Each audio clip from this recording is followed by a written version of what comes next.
जैसा कि आप जानते हैं कि जल की जो विशिष्ट ऊष्मा होती है, मतलब स्पेसिफिक हीट कैपेसिटी जो होती है उसकी जल की, तो वह कहीं ज़्यादा होती है स्थल के अकॉर्डिंग या किसी मेटल के अकॉर्डिंग। मतलब उसमें ऊष्मा धारण करने की जो क्षमता होती है जल में वह कहीं ज़्यादा होती है। इसलिए अगर हम स्थल से जल की तरफ जाते हैं तब हमें क्या मिलेगा?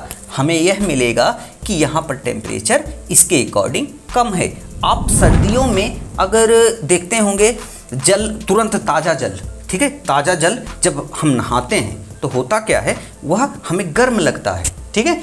और जब गर्मियों में उसी जल से हम नहाते हैं तो हमको ठंडा लगता है। ऐसा क्यों है?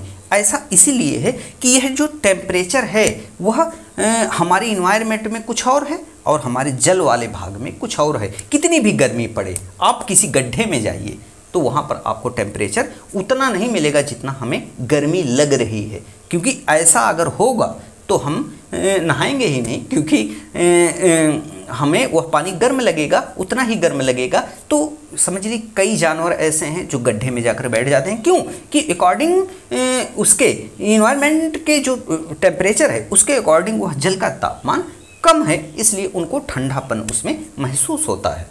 एक टर्म ऐसा आता है तापीय प्रवणता। तापीय प्रवणता होता क्या है कि जब यह लाइनें नज़दीक नज़दीक होती हैं तब उसको कहते हैं तापीय प्रवणता बहुत अधिक है। क्यों?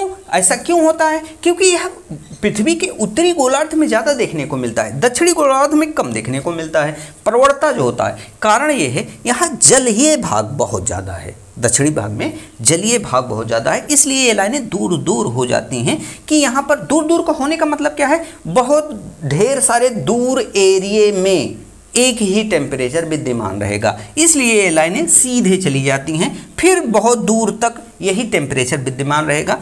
अगर कहीं चेंज भी हुआ, चूँकि विषुवत रेखा से ध्रुवों की तरफ जाने पर टेम्परेचर कम होता तो जाता है, लेकिन इधर बहुत ज़्यादा प्रवणता नहीं रहती है कि मतलब यहाँ 70, यहाँ 40, यहाँ 70, यहाँ 40, नहीं। दक्षिणी भाग में केवल एक ही चीज़ें हैं, मतलब कॉन्टिनेंट और जल की जहाँ विविधता होगी, वह जहाँ पर उनकी अधिकता होगी, वहीं पर यह लाइनें जिगजैग करेंगी और यहीं पर पास में रहेंगी, जैसे उत्तरी गोलार्ध में।